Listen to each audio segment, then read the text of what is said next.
Vladimir Putin no ha tenido su mejor año, por decirlo delicadamente, y es posible que en el 2023 vaya a ser mucho peor.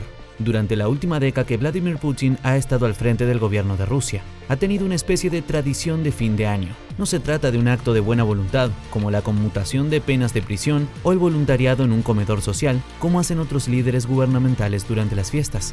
En cambio, a Putin le gusta pasar horas en una rueda de prensa maratoniana discutiendo con los periodistas sobre asuntos grandes y pequeños. Para el líder ruso, esta rueda de prensa de fin de año debía servir de prueba de que se le pedían explicaciones por su forma de gobernar. La conferencia de prensa anual es una estrategia importante en la caja de herramientas del Kremlin en su intento de poner la imagen de Putin en una luz positiva entre el público ruso.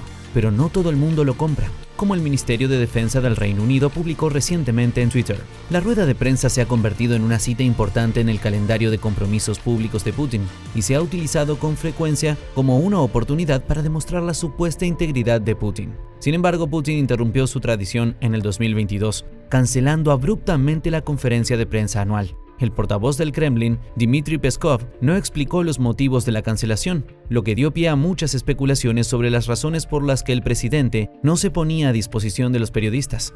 Muchos en el establishment de la política exterior han sugerido que Putin canceló su conferencia de prensa de fin de año porque no quería enfrentarse a preguntas sobre la invasión rusa a Ucrania. Aunque Putin ha presentado la operación como algo que poco tiene que ver con el ruso promedio e insiste en que el país está operando como de costumbre, la realidad sugiere lo contrario. Hasta ahora miles de soldados rusos han muerto en la guerra, mientras que el intento del ejército de alistar a cientos de miles más ha sido pésimo, lo que ha llevado a miles de hombres a huir del país para evitar el reclutamiento. Pero en términos más generales, los críticos afirman que Putin tiene pocas respuestas a la sensación de estancamiento del país. Putin doesn't want to go out and spend hours before journalists, even state media, and risk getting asked difficult and embarrassing questions. Para otros, sin embargo, la cancelación de Putin está alimentando especulaciones aún más intensas sobre su salud. Cumplió 70 años en noviembre y no goza de buena salud. En los últimos años se ha rumoreado que Putin padece cáncer, Parkinson, demencia y paranoia. El jefe de la inteligencia militar ucraniana, el general de división Kirilo Budanov, declaró a Sky News en mayo del 2022 que Putin padecía cáncer y otros problemas de salud. En abril del 2022, Newsweek informó que observadores cercanos al presidente ruso han especulado con que padece la enfermedad de Parkinson después de que se le viera extrañamente hundirse en su silla y agarrarse a una mesa. Y The Daily Mail ha informado que rara vez se ha visto a Putin sin médicos especializados en cáncer de tiroides y neurología.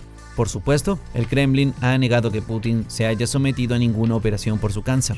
Los que observan atentamente a Putin dicen que no tiene el mismo aspecto que hace un año. Apuntan a un cambio en su cara y cuello, que parecen haberse hinchado, lo que sugiere el uso prolongado de esteroides para combatir una enfermedad, tal vez cáncer. Y luego estaba el espectáculo de la mesa de 6 metros de largo que separa a Putin y al presidente francés Emmanuel Macron en febrero del 2022, que alimentó la especulación de que tenía mucho miedo de contraer COVID-19 debido a una posible afección de salud.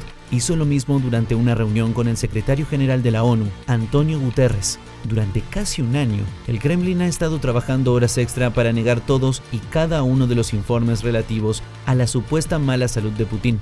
El portavoz del Kremlin, Dmitry Peskov, dijo durante una rueda de prensa en julio del 2022: "Todo va bien con su salud.